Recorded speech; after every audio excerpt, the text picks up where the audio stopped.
Olive in chu day off ka nei lo me ya chuanin ka day off yanin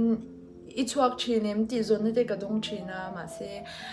ka chuak thin thawa ma se tlang pui thu in day off ka nei hi chuanin muthi ka thlang thina kai chu mut nem lo hi ka hlawa vo ina chuanin purun sin kha khoi ka tumani chu mani ya vai dor tang khanin ka le ya purun sin kha khoi ka tuma chuanin hei anna kha ka du ni chu thil han siam bela te anna te han thak khani alo ti tui ve in ka sha purun sin te chi khani chu kalo ching don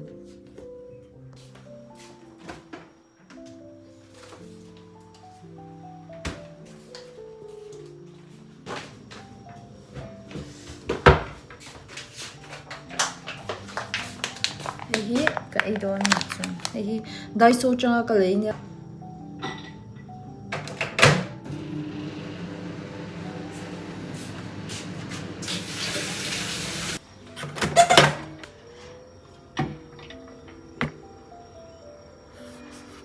tui me ser ser to kai ka lo em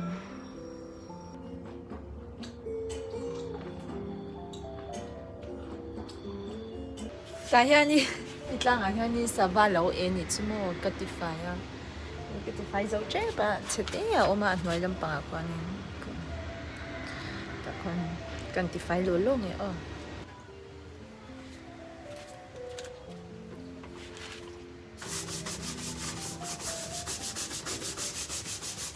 ai hinia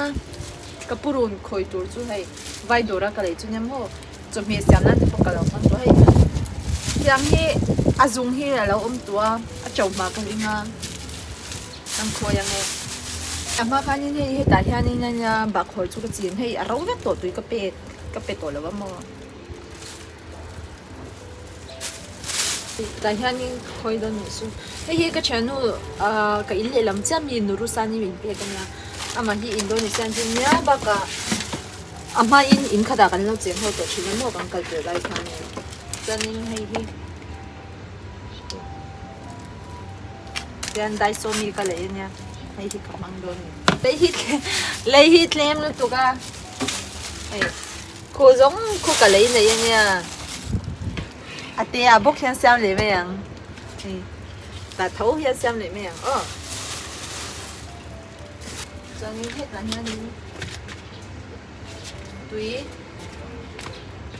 túi này ha đông đông này chanin đủ đủ yên muốn đăng à thì hanin lấy hi alak về thấy cấp boxi đâu mà lấy lạc nó tuổi hi vang xe hi tia lấy chụp dễ hi ngay ya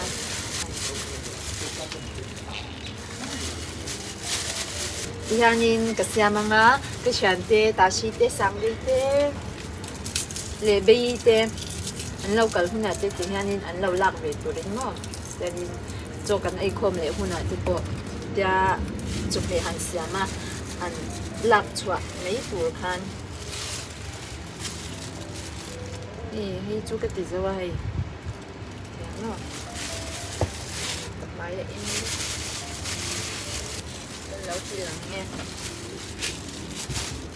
hi với ina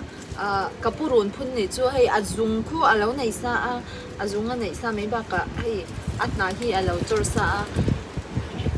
achau ma turanga yang hay chú ui khi hi tam lúc tu cái hi purun ko hi ka inchunga te lut vel hi ani e với ina ka purun zung chin chu happy tất ta ni chứ mà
thì khá nhìn video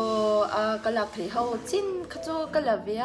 là về chuang cái Insia khá cái thiệt thì hậu nha mà sẽ vài vài cho đi video in cần cover sẽ viết xem là như chúng nó khá vàng khá cần cover viết xem là vậy cho nên tiếng guitar cái kiến nó vàng ha nên cái bẹt chém tắc tắc cái một cái lâu tiếng nghe cái bẹt chém tắc tắc là vậy thì cái in zir tir về ni chúng nó cái mà bỏ hi cái lấy tir trong hàng những cái ni về nó khát chú bằng ai những cái bẹt về mà sẽ tụi này cho nên cái chỗ sân lấy văng văng tụi bẹt lấy tụi ngày là vậy cho nên mình chắc trong hàng những cái bẹt về thút thút gì là cần thêm video mà nè khi nào next video cái này mới chơi được nha